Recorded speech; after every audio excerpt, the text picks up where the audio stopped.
Meus irmãos, hoje as nossas crianças ficarão conosco, como foi já informado, e hoje pela manhã foi reforçado. Se porventura você precisar usar o berçário, desde que fique um dos pais, você pode utilizar, e ar-condicionado e climatizado estará à sua disposição, desde que um dos pais possa, então, ficar com a criança. Nós temos o prazer e a alegria de receber nesta noite, como convidado, o pastor Eufrásio, e nós temos Eufrásio Araújo, nós temos o prazer, a alegria de recebê-lo. Ele já esteve pregando aqui em vários outros momentos, não só em cultos do Celebrando a Vida, mas também falando em programações do nosso Ministério de Casais. É um pastor que, além de pastor, ele é psicólogo clínico, foi capelão durante muitos anos da empresa Hebron, a empresa farmacêutica, e está aí na luta, no ministério e na psicologia, sendo usado por Deus. Que Deus possa usá-lo neste momento, que possamos ouvir a palavra de Deus que foi colocada no seu coração para nos transmitir. Nós pedimos que possamos prestar bastante atenção. Você que está com criança, por favor, cuide dos seus pequeninos e que esse seja o momento de recebermos a palavra do Senhor para as nossas vidas. Eu esqueci de dizer que ele é um pastor amigo, não só um pastor convidado, mas um pastor muito amigo. Deus abençoe. Amém. Queridos e queridas, que bom estarmos juntos em mais esta ocasião.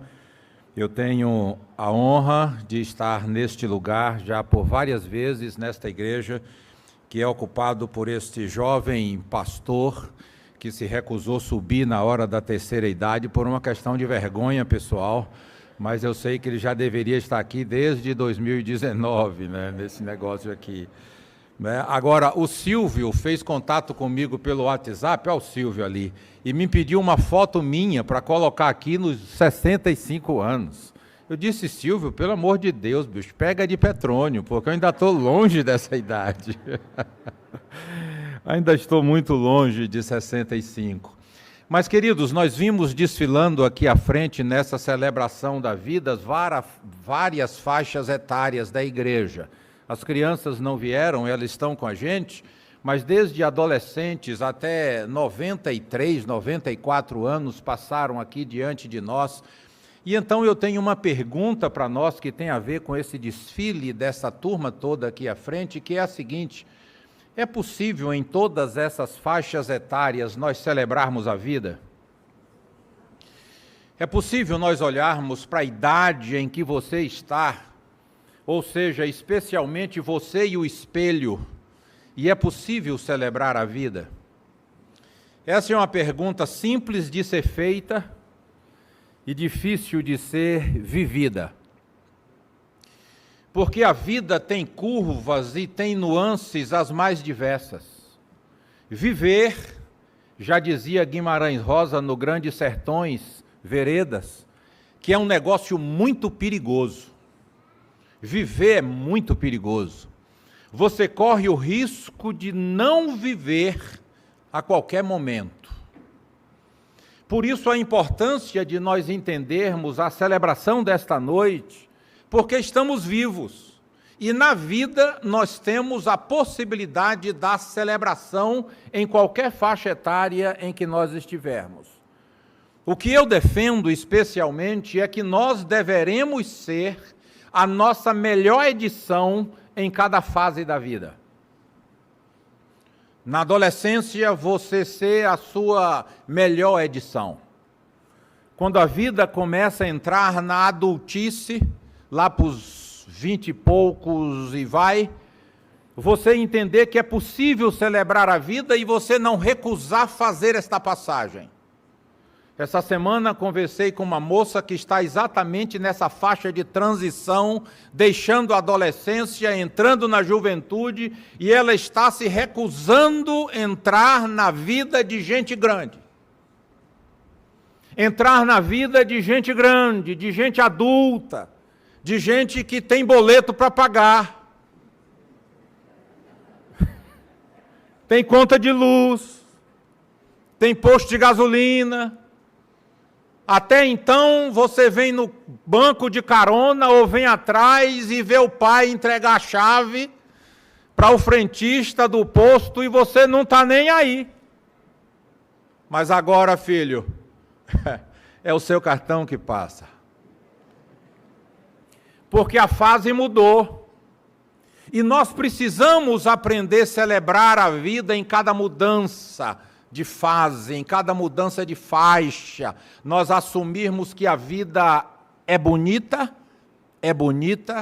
e é bonita em todas as fases da vida. Amém, queridos? Vocês acreditam nisso? Eu quero convidar você a abrir a Bíblia em 2 textos. E eu quero conversar com vocês hoje sobre princípios para celebrarmos a vida. Mateus, capítulo 5. Princípios para celebrarmos a vida. Eu acredito que o grande segredo de continuarmos celebrando a vida em todas as faixas da vida é encontrarmos um sentido para viver. O ser humano viaja em busca de sentido. O adolescente quer um sentido para a sua adolescência. O jovem quer um sentido. E daqui a alguns dias esses meninos entrarão numa prova para decidir sentidos. Sentidos para a vida profissional. O que escolher não é fácil. Mas Mateus capítulo 5 nos diz o seguinte, versículo 1. Vendo Jesus as multidões, subiu ao monte. E como se assentasse, aproximaram-se os seus discípulos e ele passou a ensiná-los, dizendo...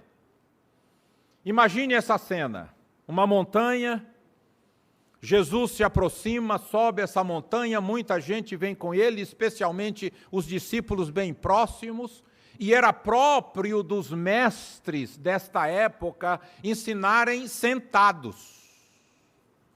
E então Jesus se assenta, e aqui começa aquilo que é conhecido como o Sermão da Montanha, que termina no capítulo 7 de Mateus. Esse início do Sermão da Montanha e todo o seu grupo, todos os seus versículos, todo o conteúdo desse texto, é o texto mais pregado, mais ensinado, mais lido, mais admirado de um sermão na história da humanidade. Nunca uma pessoa conseguiu pregar um sermão tão denso, tão profundo, com tantas verdades e com tanta coisa para a vida como este sermão. Mateus 5, 6 e 7. Quando ele se assenta e passa a ensiná-los, o que sai daí é para ser praticado em nossa existência. E aí nós vamos para o final do sermão, que é o capítulo 7, versículos finais. E você vai ver o que a multidão diz quando ouve esse extraordinário sermão. Quanto tempo durou essa mensagem? Eu não tenho ideia. Mas uma coisa aconteceu quando Jesus terminou de pregar, e diz assim os versículos 28 e 29 de Mateus 7.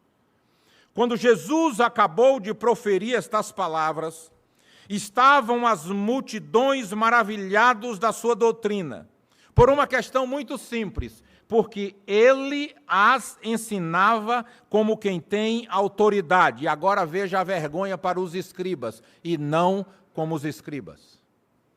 Ou seja, eles tinham esses religiosos, os escribas, os fariseus, os saduceus, eram denominações do tempo de Jesus, e quando Jesus entra na história, ele tem aqui mais ou menos 30 anos, e ele profere o seu primeiro sermão público numa densidade monstruosa.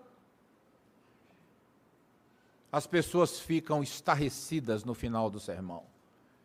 E a afirmação que é registrada na palavra é a seguinte: ele ensina como quem tem autoridade. E aquela geração que estava diante de Jesus ali, nunca tinha ouvido um sermão daquele. Eles nunca tinham presenciado um homem com tanta profundidade como Jesus. Porque em Jesus Cristo acontecia algo que não acontece com nenhum de nós. Fala e vida são a mesma coisa. Em Jesus Cristo, a sua voz é a sua vida. A sua vida é a sua voz. Ele era o que falava e ele falava o que era. Por isso a densidade da fala de Jesus. E esse texto, de 5 a 7, onde nós lemos, tem o que eu poderia denominar como a constituição do reino de Jesus. Aqui você tem tudo que você precisa praticar para que você seja um cidadão dos céus. Para que a sua vida tenha a esperança e o sentido necessários para você celebrá-la em todas as fases da sua existência. É óbvio que nós não podemos falar de todos esses versículos, nesses 3 capítulos, mas eu tenho alguns destaques aqui, para que você reflita naquilo que é motivos em Jesus, para você celebrar a vida em meio às tensões, em meio às ansiedades, em meio às crises, em meio às compulsões, em meio às insônias, em meio às angústias da vida, em meio às dores da alma, em meio aos desesperos existenciais, em meio às realidades profundas que brotam em nossa existência nos momentos mais delicados da vida. As notícias que recebemos, aquilo que rasga a nossa alma, você tem nesses textos orientações, princípios, direcionamentos para que a sua vida tenha sustentação e aguente as tempestades da vida, não importa de onde elas venham. Em Jesus Cristo você tem estrutura para enfrentar as enxurradas, os ventos, os temporais, os trovões e relâmpagos da existência, como bem definiu a existência Francisco Otaviano, poeta brasileiro, em um poema extraordinário que ele denominou de Ilusões de Vida. E ele disse: quem passou pela vida em brancas nuvens e em plácido repouso adormeceu. Quem não sentiu o frio da desgraça, quem passou pela vida e não sofreu, foi aspecto de homem, não foi homem, só passou pela vida e não viveu. Há momentos, irmãos e irmãs, em que o frio da desgraça nos abraça. Há momentos em que a dor de existir dói profunda. Há momentos que é tão profundo que é uma dor indizível. Apenas se sente e não se tem palavras para expressá-la. Você e eu temos acompanhado essas cenas e notícias e todas essas questões de guerras no mundo. E como é terrível você ver um pai com o pedaço que sobrou de seu filho correndo para um hospital, quando uma bomba explodiu e esfacelou as pernas do seu filho. São dores imensas na alma humana. Mas em Jesus Cristo nós vamos enfrentar e encontrar exatamente estrutura para enfrentarmos a vida do jeito que a vida é. Por isso eu quero ler com você aqui alguns versículos do Sermão da Montanha, para que sua vida tenha essa densidade que em Jesus Cristo é profunda e celebra em todos os momentos da existência. Mateus capítulo 6. No Novo Testamento tem uma palavra que eu quero usá-la hoje e marcar a sua vida com esta palavra, que é uma palavra grega que significa metanoia. A palavra metanoia no Novo Testamento significa mudança de mente, mudança de pensamento, mudança de direção. Ela aparece muito no Novo Testamento traduzida por arrependimento, mas é metanoia. E eu quero lhe dizer de forma muito clara que a vida de Jesus Cristo é uma metanoia para o mundo. A vida de Jesus Cristo é uma proposta de mudança de mente para o mundo inteiro. Mas a minha proposta hoje à noite é que a metanoia seja para a sua vida, de você para você. Mudança de mente em você, mudança de pensamento em você, para que você celebre a vida em toda a densidade. Mateus capítulo 6, versículos 22 e 23. Esse é um princípio fundamental que tem enriquecido a minha vida quando eu aprendi com Jesus a praticar este princípio. E ele diz, são os olhos a lâmpada do corpo. Se os teus olhos forem bons, todo o teu corpo será iluminado. Se, porém, os teus olhos forem maus, todo o teu corpo estará em trevas. Mateus 22, 23. Preste atenção. Os olhos são a lâmpada. Em outra tradução diz janelas. Ou seja, Jesus não está falando do olho físico que percebe o mundo. Ele está falando do olhar. É a maneira que você olha e pensa. Isso é olhar. Olhar é ver o mundo, é interpretar, é pensar, é refletir. E o que Jesus está dizendo nesse texto é que eu e você precisamos fazer uma mudança de olhar em nossa vida para que o nosso olho seja um olho bom. Para que você tenha um olhar bom. Para que seu olhar seja produtor de luz em sua existência e não produtor de trevas, de escuridade. Como é que isso é possível? É interessante, irmãos, quando nós estudamos a vida humana, nós vamos perceber que a interpretação que eu tenho de mundo, a percepção que eu faço da sociedade e da vida de um modo geral, ela é aprendida. Eu vou aprendendo nas relações na família, nas relações da escola, nas relações com os amigos, na relação na igreja, com os livros que eu leio, com tudo que eu participo, com tudo que chega para a minha vida. Eu vou aprendendo nas relações a construir um olhar. A criança não nasce com um olhar. Ela não tem interpretação de mundo, ela vai aprendendo a fazer interpretação à proporção que se relaciona com a sociedade. E Jesus diz que é possível, nessa construção, eu aprender uma percepção que é má para a vida. E ele diz que é possível eu aprender um olhar que seja bom para a minha vida. Então, nessa noite, eu quero convidar você de todas as faixas etárias desta igreja que está celebrando a vida, para que você faça metanoia no seu olhar, para que você aprenda a fazer uma mudança de olhar e interpretar a vida de outro jeito. Diante de uma proposta do Evangelho de Jesus, diante da beleza da graça de Deus, e você aprender a olhar para a vida com outro olhar.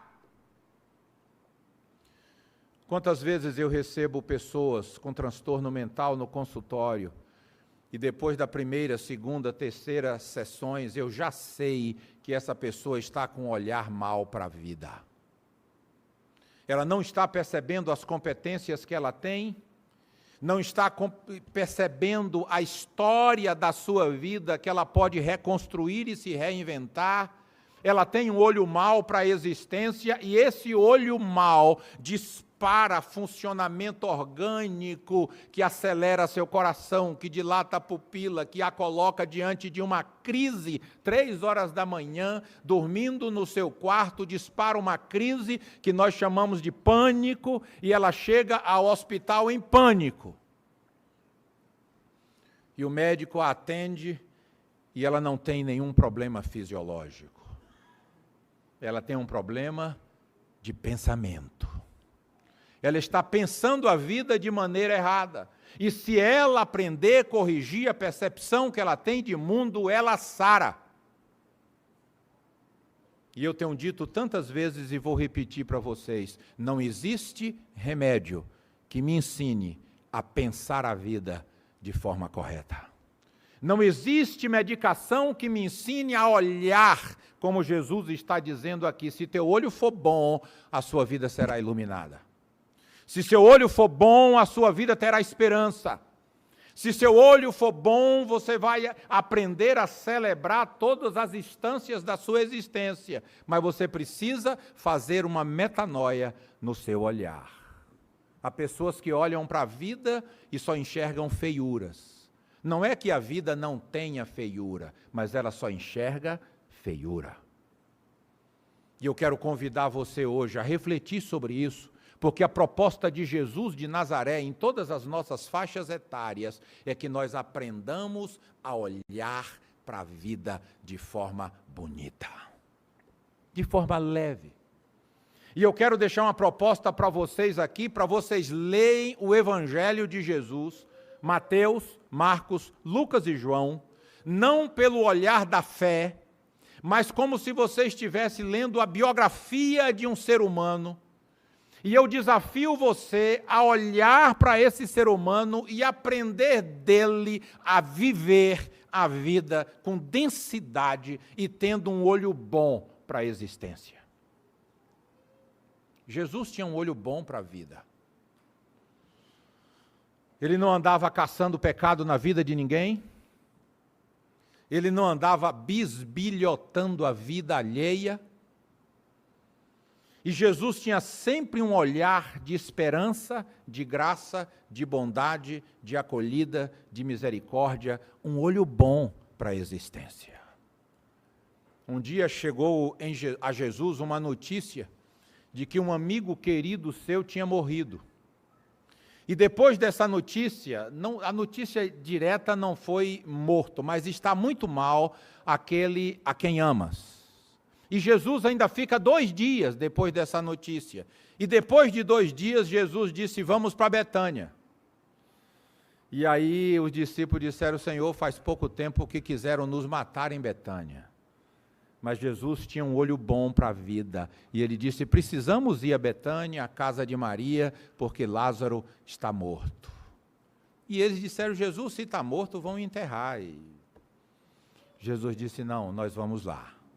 Agora veja o olhar, é isso que eu estou trazendo esse momento para a vida de vocês. Quando Maria, uma das irmãs de Lázaro, escuta que Jesus está vindo, ela sai correndo, encontra Jesus lá diante no caminho, imagine essa cena, e essa mulher chega para Jesus e dá uma bronca. Sabe qual foi a bronca? Se tu estivesses aqui, meu irmão não teria morrido. E ele morreu por sua culpa. Porque você não estava aqui. Imagina a dor daquela mulher, perder seu irmão. Há mais ou menos 60 dias eu perdi uma irmã adotiva que me criou. Quando eu tinha 4, 5 anos de idade, ela já estava conosco, morreu agora com 73, 74 anos. É uma dor que rasga a alma. E Maria estava com a alma rasgada. E Jesus chega para ela e diz, Maria, onde o puseste? Sabe qual foi o olhar de Maria? Ele já está podre, Jesus. São 4 dias. O Senhor chegou tarde demais. Você já teve em algum momento da sua travessia com Jesus essa sensação de que Jesus chegou tarde? Ou que ele está atrasado demais? Essa sensação já me abraçou várias vezes na vida. E aí você já sabe a história, mas o que eu quero que você entenda é que Jesus tinha um olhar diferente do olhar de Maria para a morte. E nesta noite eu gostaria de que você pudesse fazer metanoia na sua percepção de mundo, na sua percepção de vida, e aprendesse com Jesus de Nazaré a olhar para a vida e ter esperança na vida. Quem crer em mim, ainda que esteja morto, viverá. Essa é a mensagem de esperança do Evangelho. E nós precisamos entender que se teu olho for bom, todo o teu corpo será iluminado. Vamos caminhar um pouquinho mais, Mateus capítulo 6, versículo 25 em diante. Esse texto enriqueceu minha vida, não vou poder trabalhá-lo com vocês aqui, porque é muito conteúdo aqui desse texto, mas eu quero apenas ler o versículo 25 e depois o 34. No versículo 25 ao 34, Jesus fala sobre ansiedade. Gente, me escute, ansiedade é o problema dessa geração. Nunca vivemos numa geração tão ansiosa como a nossa geração. Todos os meus pacientes são ansiosos. E a ansiedade não é uma doença do corpo. Preste atenção no que eu vou lhe dizer. Ansiedade não é uma doença neurofisiológica. Ansiedade é uma doença que mora no pensamento. Eu vou repetir porque você nunca ouviu isso. Ansiedade não tem remédio. Aí piorou mais ainda. Porque você tem uns 15 anos que toma ansiolítico. E sabe o que acontece? Continua ansioso. Ansiolítico não cura a ansiedade. Agora, pelo amor de Deus, continue tomando seu remédio. Porque ansiolítico é gelo em panela fervendo. É melhor botar gelo na panela, para a panela não explodir, do que você parar de tomar remédio e a panela explodir. É que eu desenvolvi um método para trabalhar com ansiosos. Primeiro eles precisam aprender o método, para depois a gente ir tirando o remédio. Porque não é tirar o remédio para não botar nada. Você tem que tirar o remédio para aprender a pensar certo, porque você fica ansioso, ansiosa, porque você pensa errado. Sabe o que acontece com seu filho? Possivelmente ele está aqui ou ela está aqui. No dia 5 agora ele vai enfrentar uma prova dificílima. E alguns desses meninos e meninas já estão sofrendo hoje. A prova será no dia 5, depois no dia 12. E eles já estão sofrendo, por quê? Pensamentos antecipatórios negativos. Onde é que está o sofrimento deles? No pensamento. Tem taquicardia, tem sudorese, perde o apetite, come demais, dorme muito, não dorme, tem diarreia, tem dores por todos os lados, doença. Sintomatizações, ansiedade. E esse texto aqui, Mateus 6, 25 a 34, eu posso testemunhar para vocês que foi o texto básico que sarou minha vida de ansiedade. Na idade desses meninos eu também era ansioso, 22, 23 anos, eu já era ansioso bem antes, mas o diagnóstico veio com 22 anos, depois de uma endoscopia, onde o médico em Jiquié queria me operar de vesícula. Minha vesícula é torta. Ele fez uma radiografia, eu estava sofrendo do estômago, uma semana internado, ele disse, Eufrásio, seu problema é vesícula. Como eu não acreditei naquele primeiro diagnóstico, fui buscar outro médico em Salvador, quando ele fez a endoscopia, olhou minha radiografia, a primeira coisa que ele disse, nunca lhe deixe operar de vesícula. Eu disse, esse cara é bom. Ele disse, sua vesícula é torta, só isso, mas funciona. Gente, isso foi em 82. Você que é bom de geografia, quantos anos? 82 a 2023. Rapaz, você é Petrônio, a cabeça está funcionando aí, hein, bicho? 40. E minha vesícula funciona. Imagine vocês se esse cara tivesse passado a peixeira, meu irmão. Eu estava sem vesícula, Silvio, até hoje. E aí ele me disse uma coisa que começou a mudar a minha vida, e é a que eu quero dizer para hoje, para a sua vida, para fazer metanoia e mudar a sua ansiedade. Sabe o que ele me disse? Eufrásio, você está pensando a vida de maneira errada. Esse é o problema da ansiedade. O problema da ansiedade não é uma doença que eu herdei da minha mãe, da minha avó, do meu pai, da minha tia. Já me disseram 2.008 vezes no meu set terapêutico, no consultório. Minha ansiedade é porque minha mãe é ansiosa, meu pai é ansioso, lá em casa todo mundo é ansioso. E eu tenho que dizer para essa pessoa, na sua casa todo mundo pensa errado. Na hora que aprender a pensar certo, você sará. E eu tenho visto isso acontecendo. Eu lembro de um professor da Universidade Federal, doutor em pedagogia, ansioso, já tendo pânico, começamos a trabalhar, há pouco tempo dei alta esse cara, entendeu o método, aplicou, desenvolveu a vida, hoje está livre de ansiedade, de pânico e todo esse negócio, porque só tem pânico quem é ansioso, só tem compulsão quem é ansioso, só tem fobia quem é ansioso, e eu não trato essas coisas, eu trato a ansiedade. E aí que está o problema. E nesse texto Jesus me ensinou a vencer a ansiedade. Esse foi um, não foi só esse, depois teve Pedro, depois teve Paulo, essa turma boa toda de Jesus, me ensinou a pensar certo, mudei a maneira de pensar, sarou meu estômago. Meu problema do estômago não era no estômago, meu problema do estômago era no pensamento. Tem muita gente tomando omeprazol de graça. Outro dia um paciente me disse, minha gastrite é crônica. Eu falei, não é. Seu médico disse que é crônica porque ele não entende de pensamento, ele conhece de estômago, ele estudou estômago. Mas na hora que ele entender que o estômago é uma caixa de ressonância da minha mente, você vai sarar do estômago.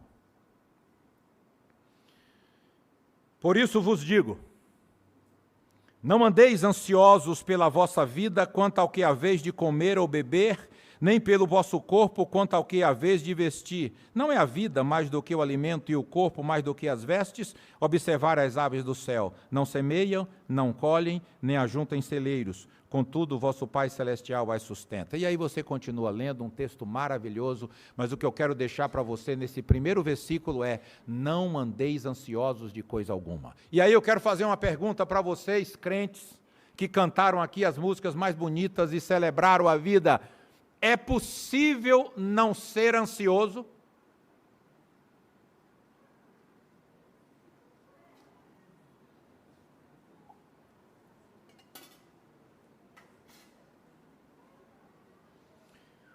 E por que você é ansioso?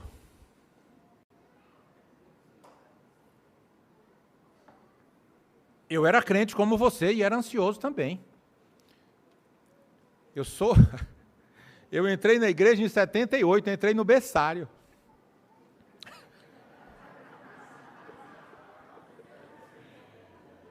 Em 78 entrei na igreja e fui ansioso até 20 e poucos anos. Quando eu aprendi a pensar certo. Eu orava. E sabe qual era meu maior sofrimento no meu estômago? Era quando eu era convidado a pregar. Um garoto de 20 anos, 21 anos, pregar diante de uma igreja, que era a minha igreja em Jequié, na Bahia, mais de 1000 membros.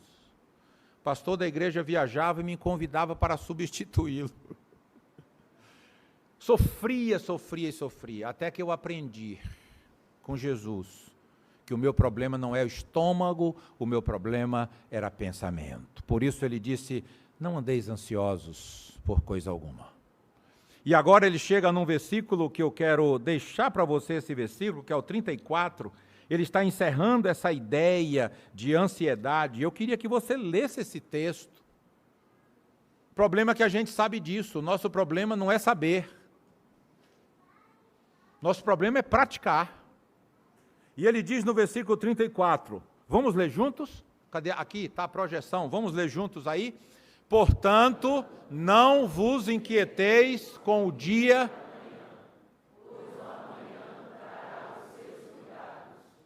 basta ao dia seu próprio mal. E eu diria que nem todo dia tem mal. Até agora, por exemplo, 29 de outubro, nenhum mal na minha vida. A não ser que você me arrume um mal. Nenhum mal até agora, mas a vida tem dias maus. E Jesus está dizendo que o problema da ansiedade, presta atenção nisso aqui, o problema do ansioso é o dia de amanhã. Todos os ansiosos que eu já tive contato no consultório e que eu conheço, são pessoas sofrendo com o dia de amanhã. Eu encontro muitas mães ansiosas. Mães ansiosas porque o filho ficou de chegar às 10 horas. E já são 10h15. E aí ela toma ligar para o menino. E ele não atende. E aí ela recebe a mensagem mais infernal de uma mãe. Desligado ou fora de área. Isso é um inferno para uma mãe.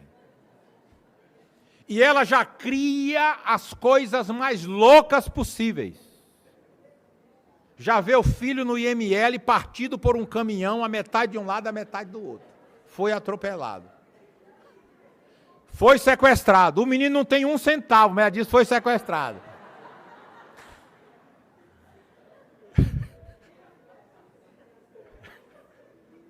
A mente fértil caminha com explicações as mais malucas. E sabe o que acontece, gente?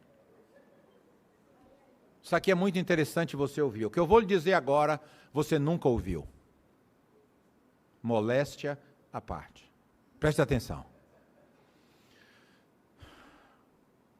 Quando você se preocupa, quando você olha uma ameaça, sabe o que acontece em seu cérebro? Nós temos um sistema de alerta em nosso cérebro. O sistema de alerta recebe a mensagem de ameaça, é como se fosse a vigilância de uma empresa, e manda no milésimo de segundo, não é 1 segundo, é 1 segundo dividido em 1000 pedaços. Em 1 milésimo de segundo, vai uma ordem para as glândulas suprarrenais, e elas produzem, no mesmo segundo, adrenalina, cortisol e noradrenalina. Sabe o que são esses hormônios? Adrenalina cai na corrente sanguínea, dispara o coração, por isso que você tem taquicardia quando está ansioso. E não é uma doença, é o coração funcionando bem, porque disparou para mandar sangue para os braços e para as pernas, porque o cérebro entendeu que você está em perigo, que você precisa ou entrar numa luta corporal ou sair correndo. Aí você precisa ter sangue nos grandes músculos, aí a taquicardia é para isso, mandar sangue para os grandes músculos. A digestão para de funcionar o intestino e você recebe a dilatação da pupila. A pupila dilata para você enxergar melhor. O cortisol vai para o fígado e você produz glicose. E a glicose é nutrição para as células. Para que isso? Você precisa de energia nas células para brigar. É MMA que você mandou para o cérebro. Noradrenalina vai para o cérebro e acelera as funções cerebrais para você raciocinar rápido e enxergar o beco mais apertado que você passar, meu irmão. Você sair rápido daquela encrenca. Então veja, seu organismo se acelera todo porque você imaginou o seu filho em perigo. Isso é ansiedade. Você imagina. É alguém que vai viajar de avião e imagina o avião caindo e ela já os pedaços lá embaixo. Ela já vê os pedaços. Aquilo ali é meu pé, ó. Tá todo despedaçado, mas é meu. Aquela cabeça ali foi minha. E viajar de avião é um negócio agorento, meu irmão. Você senta, a moça começa a agorar o voo. Primeira coisa, se houver despressurização, máscara cairão. Depois ela diz, esse assento é flutuante. Para que eu quero assento flutuante no avião, meu irmão? Tem saída de emergência nessa asa, nada ali, não senta ninguém perto, porque a qualquer hora a gente vai voar. Cada um vai voar na sua vez. Gente, aí você que já tem medo de avião, quando você chega ao aeroporto, você já tem pânico. Aí sabe quem lhe salva? O amigo Rivotril sublingual. Rivotril sublingual, meu irmão, age assim, ó. Rapidinho já há uma anestesia e você já começa a dizer, legal.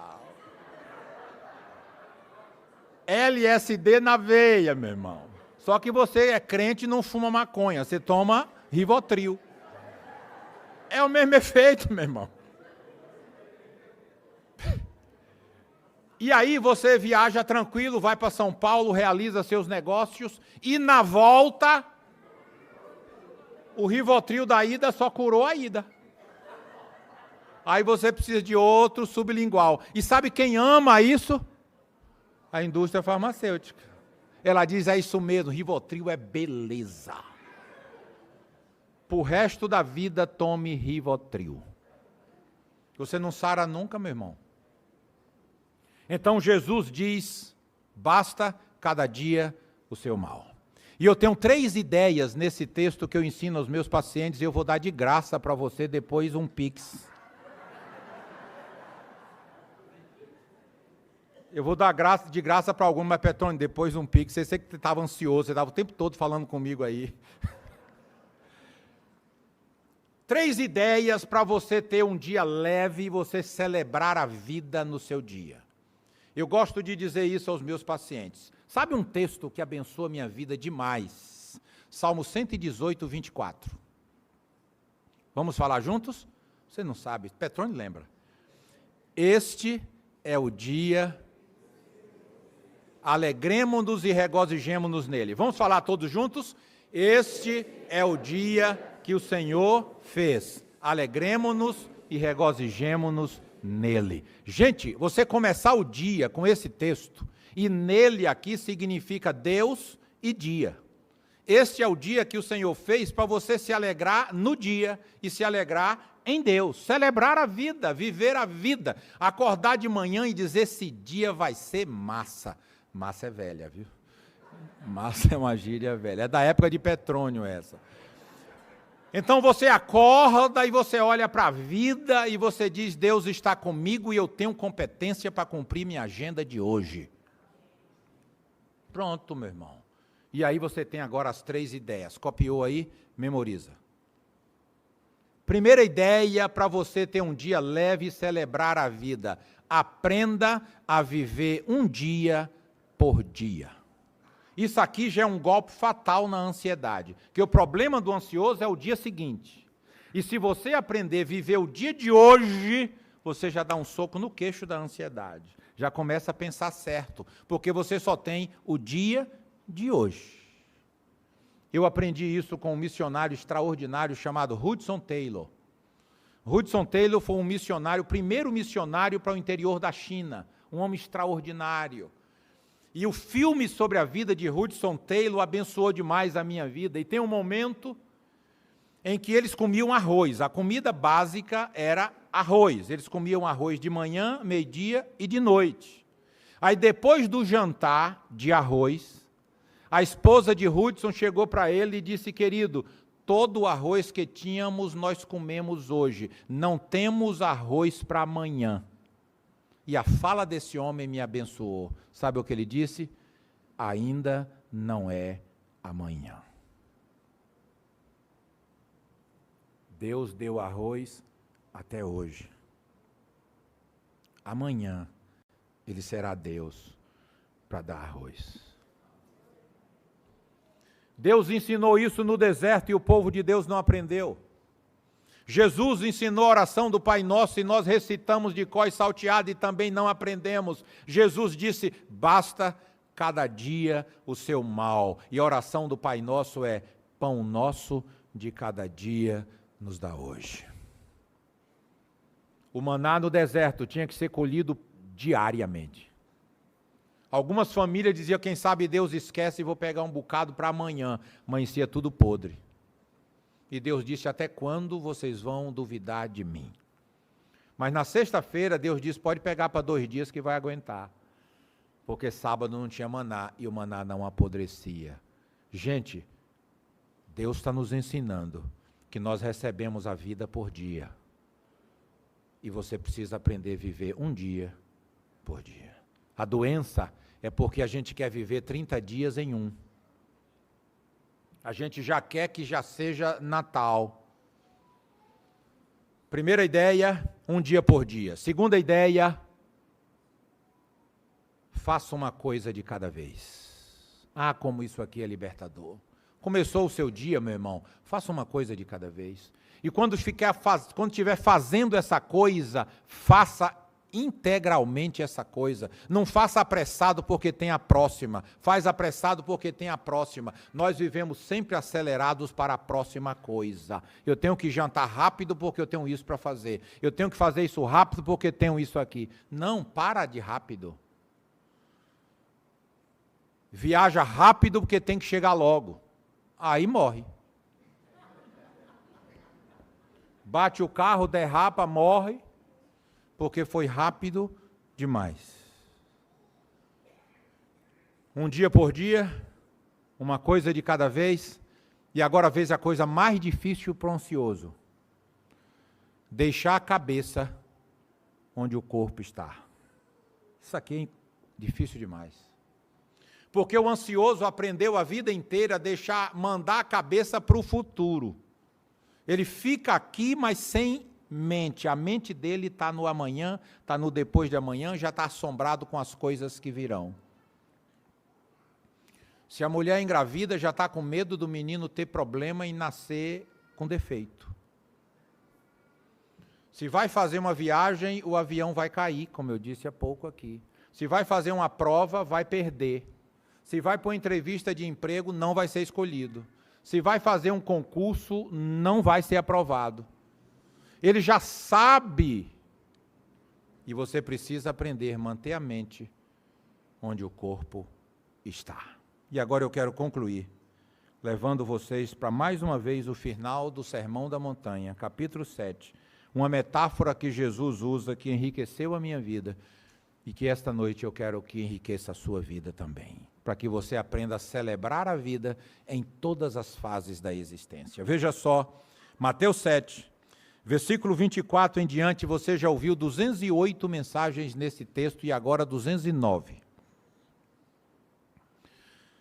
Todo aquele, pois, que ouve estas minhas palavras e as pratica, aqui está o segredo. Todo aquele que ouve estas minhas palavras e as pratica, será comparado a um homem prudente que edificou a sua casa sobre a rocha. E ele fala agora sobre a chuva, temporal, tempestade.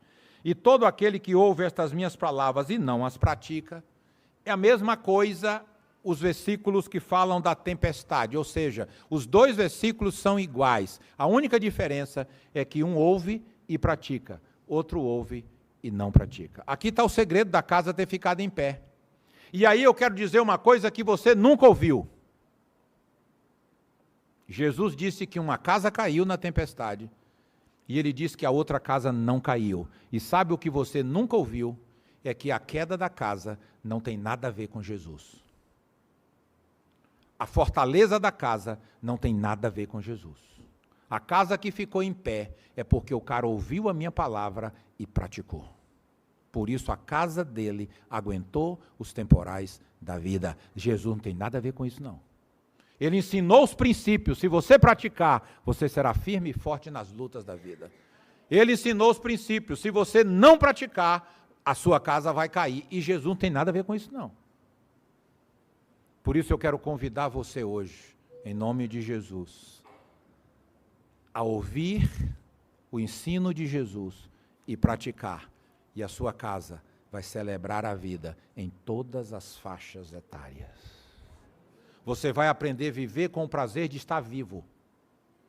E você vai aprender a celebrar a vida em todos os instantes da existência. Por isso, se assente aos pés de Jesus de Nazaré e ouça os seus ensinos. Pratique-os e esses ensinos irão enriquecer sua existência. Eu queria orar com você, sentado como você está.